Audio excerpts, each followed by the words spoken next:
Hari telah pagi, mereka sudah bersiap untuk melaksanakan rencana ini. Mereka akan pergi menggunakan salah satu pesawat. Tetapi sebelum mereka pergi, mereka diwajibkan untuk memakai GPS yang akan dipasangkan pada kaki mereka. Tujuannya adalah agar pemerintah bisa memonitori pergerakan mereka, guna meminimalisir kegagalan dan kecurangan yang akan membuat rencana tersebut gagal.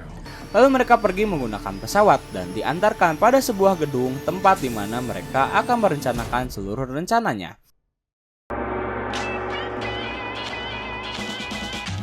Halo sobat, pintu teater 1 telah dibuka. Seperti yang kalian tahu bahwa season 3 baru saja selesai. Kita dibuat takjub oleh Scofield dan kawan-kawan dengan segala lika-liku rintangan yang mereka hadapi ketika akan kabur dari penjara Sona. Nah, bagi kalian yang gak sabar buat nungguin aksi Scofield dan kawan-kawan kembali keluar penjara, maka season 4 adalah season yang sangat tepat untuk ditonton. Karena kali ini Prison Break season 4 akan kembali berlatar di luar penjara. Sebelum mulai nih, Mimin mau ngucapin terima kasih banyak atas antusias dari teman-teman yang udah dengan sabarnya nungguin season 4. Dan tanpa menunggu banyak lama, mari kita mulai intronya.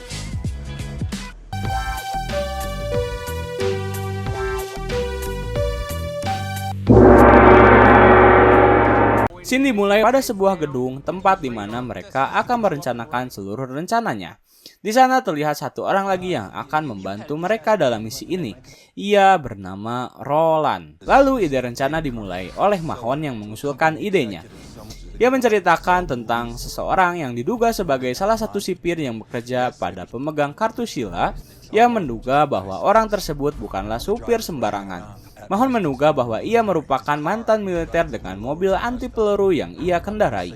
Lalu ia meminta teman barunya yaitu Roland untuk mencarinya dengan ciri-ciri pria kulit putih umur 45-55 tahun di LA yang mengambil pensiun militernya. Scene beralih pada Sarah yang terlihat masih memiliki trauma yang mendalam atas apa yang sudah ia dapatkan. Sarah masih mengingat jelas bagaimana ia disiksa oleh agen Susan. Sarah lalu melampiaskan emosinya.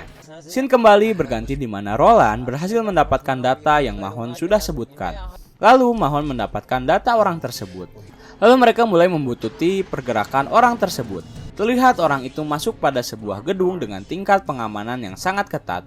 Mereka kembali ke markas dan mulai menggambar denah gedung tersebut. Scofield berkata tidak mudah untuk tidak tanpa terlihat untuk memasuki gedung tersebut.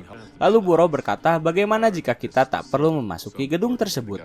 Dan jika kartunya begitu penting, mungkin orang itu akan selalu membawanya. Lalu Sarah memberikan informasi terkait pemilik kartu tersebut dan Mahon membalas bahwa orang tersebut pasti memiliki pengamanan 24 jam sehari.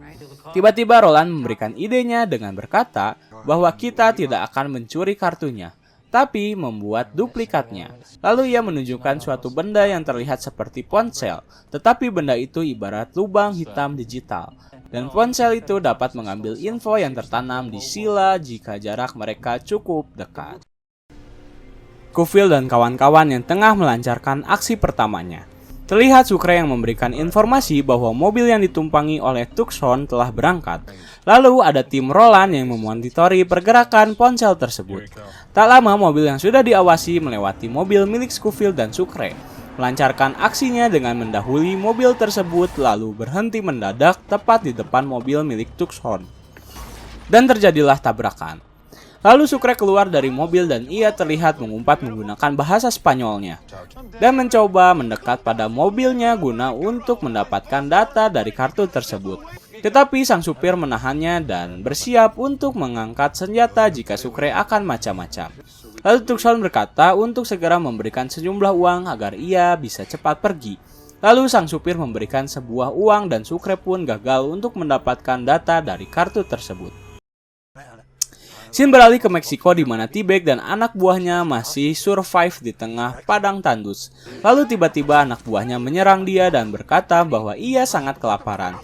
T-Bag yang kaget menghindari serangan dari anak buahnya, lalu tak sengaja ia mendorong anak buahnya hingga jatuh dan meninggal karena kepalanya terbentur batu runcing.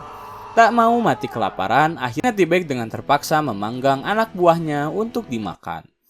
Kembali pada Scofield dan kawan-kawan. Scofield mencari cara agar ia bisa mendapatkan data tersebut. Setelah mencari celah dengan memandang rumah milik Tuxhorn, akhirnya Scofield memiliki ide, dan ide tersebut tertuju pada pembantu rumah Tuxhorn. Scene berpindah pada Sarah dan Scofield yang sedang berbicara tentang rencana Scofield yang ingin menyuruh Sarah untuk mendekati pembantu rumah Tuxhorn, dan terlihat Sarah sangat siap. Lalu Sarah pergi meninggalkan Scofield. Scene kembali berpindah pada agen company yang sedang menyandra salah satu teman sekamar Claudio Mauricio. Lalu tak lama Claudio itu datang dan agen company mengancamnya.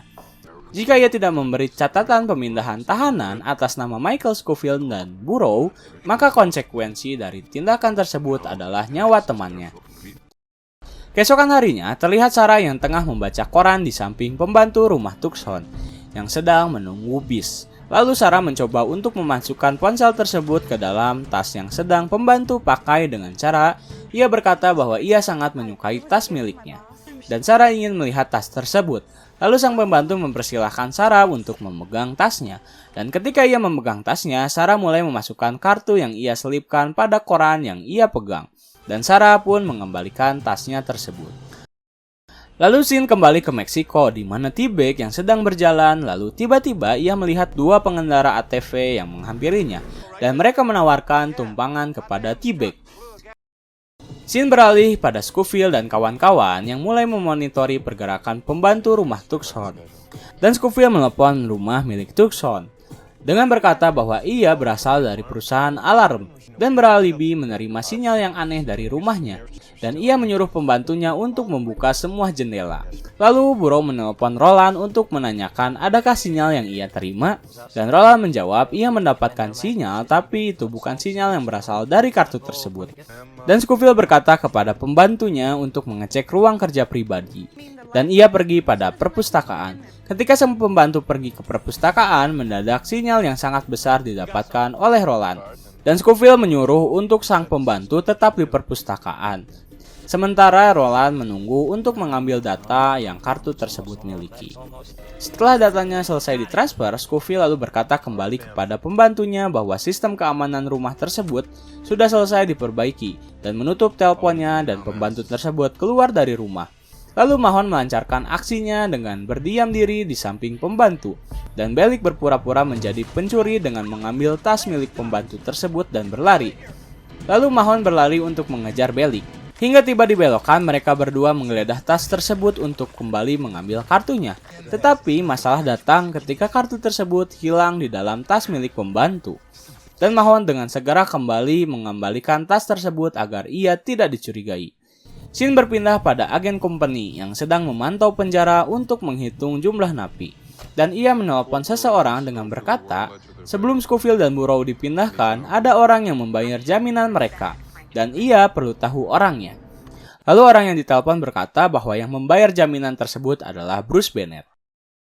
Scene kembali beralih pada markas Scofield, di mana mereka terlihat kebingungan karena kartu tersebut hilang dari mereka. Lalu Roland berkata ia tak bisa membaca isinya tanpa mengunduh isi piranti itu. Dan Scofield mulai berpikir bahwa kartu tersebut disimpan di rumah milik Tuxhorn. Karena sang pembantu berpikir bahwa kartu yang berada di tasnya merupakan kartu milik tuannya. Lalu Roland sangat marah karena kartu tersebut telah ia buat selama berbulan-bulan. Tetapi menurut Mahon, hilangnya kartu itu bukan menjadi sebuah masalah. Yang akan menjadi masalah adalah ketika company mengetahui bahwa kartu itu adalah duplikat untuk mengambil data mereka. Dan Scofield memutuskan bahwa mereka akan memasuki rumah milik Tuxhorn untuk mengambil kembali kartu itu. Lalu Scene beralih pada Scofield yang menemui sang agen polisi yang diketahui bernama Tuan Self. Scofield meminta tambahan orang untuk misi ini, tetapi sang agen menolak dengan berdalih bahwa ia tak mau lagi ada orang yang mengetahui misi ini.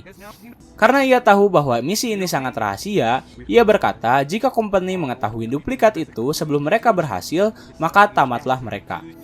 Karena company akan mencari siapa dalang dari misi ini dan melacaknya. Kembali ke markas, terlihat mereka sedang merencanakan untuk memasuki rumah Tuxhorn. Masing-masing orang memberikan informasi terkait rumahnya. Burrow berkata bahwa mereka hanya memiliki waktu 15 detik untuk memasuki rumah tersebut. Dan Sucre melanjutkan dengan berkata, alarm rumah mereka akan menyala dalam 1,2 detik setelah adanya perusakan. Dan pengaman akan datang dengan 47 senjata menghampiri kerusakan tersebut. Dan Sarah berkata bahwa mereka akan mengirimkan 3-4 kendaraan untuk menutup seluruh akses jalan keluar. Seakan terlihat pasrah, Scofield yang kebingungan lalu berbicara tentang kutipan dari Odyssey. Bagaimana jika kabur adalah satu-satunya jalan, dan mereka bubar. Sementara Scofield menghabiskan waktu sendiri untuk membuat rencananya. Scene menunjukkan pagi hari yang masih gelap, di mana waktu itu Scofield dan kawan-kawan melancarkan aksinya. Mereka pergi menuju rumah Tucson. Sesampainya di sana, Sucre dan Burrow yang mengeksekusi memasuki rumah milik Tucson. Sementara Scofield dan Mahon menunggu. Dan ketika Burrow berhasil membuka pintu rumahnya, kurang dari 2 detik alarm rumah tersebut aktif dan menimbulkan suara yang mengundang seluruh petugas keamanan untuk mencari sumber suara tersebut. Scofield dan Mahon memanfaatkan situasi itu untuk memasuki celah rumah yang lain. Mereka berhasil masuk, dan tak lama Scofield menemukan kartu tersebut. Lalu mereka berhasil pergi dari rumah tersebut tanpa ketahuan oleh petugas maupun Tucson sendiri. Scene beralih di mana Bruce Bennett yang merupakan orang yang membebaskan Scofield dan Burrow. Ia disandra oleh agen dari company yang mempertanyakan keberadaan mereka berdua kepadanya. Tetapi Bruce hanya berkata bahwa ia membaca apa yang berada di koran. Sang agen langsung menyuntikkan sesuatu tepat pada leher Bruce. Scene berpindah pada T-Bag yang tiba di San Diego setelah ia diantar oleh pengendara ATV yang menemukannya terdampar di Meksiko. Sebelum ia pergi, ia meminta izin untuk membawa koran milik mereka yang tak lain berisi tentang kematian Whistler. Lalu T-Bag menemukan tempat di mana ia bisa menemukan kode yang tertulis di buku panduan burung milik Whistler. Ia menemukan sebuah loker lalu membukanya, dan ternyata isi dari loker tersebut berisi tentang data diri milik Whistler dan tertulis Get Corporation. Setelah mengambilnya, T-Bag pun pergi. Kembali ke markas, Scofield menyerahkan kartu duplikat yang ia bawa pada Roland, dan ia dengan segera membuka data kartu tersebut. Tetapi seakan menjadi sebuah masalah, Roland terlihat kebingungan dengan kode-kode Sheila. Ternyata benar menjadi suatu masalah. Roland memperjelas bahwa Sheila ini diibaratkan pizza, yang mereka temukan hanyalah potongannya saja.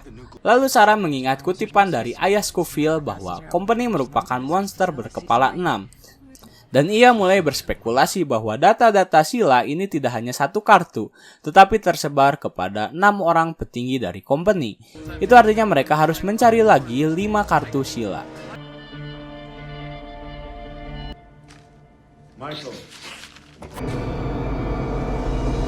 Scene beralih pada seorang yang membawa minuman ke dalam gubuk, dan ia terlihat sedang membangunkan seorang perempuan, dan perempuan tersebut adalah agen Susan. Ternyata agen Susan tidak terbunuh. Ia masih hidup. Bersambung. Gimana nih? Makin seru nggak episode kali ini? Mimin jamin episode selanjutnya akan lebih seru lagi. Like, comment, subscribe, dan nyalakan lonceng notifikasi biar nggak ketinggalan episode selanjutnya.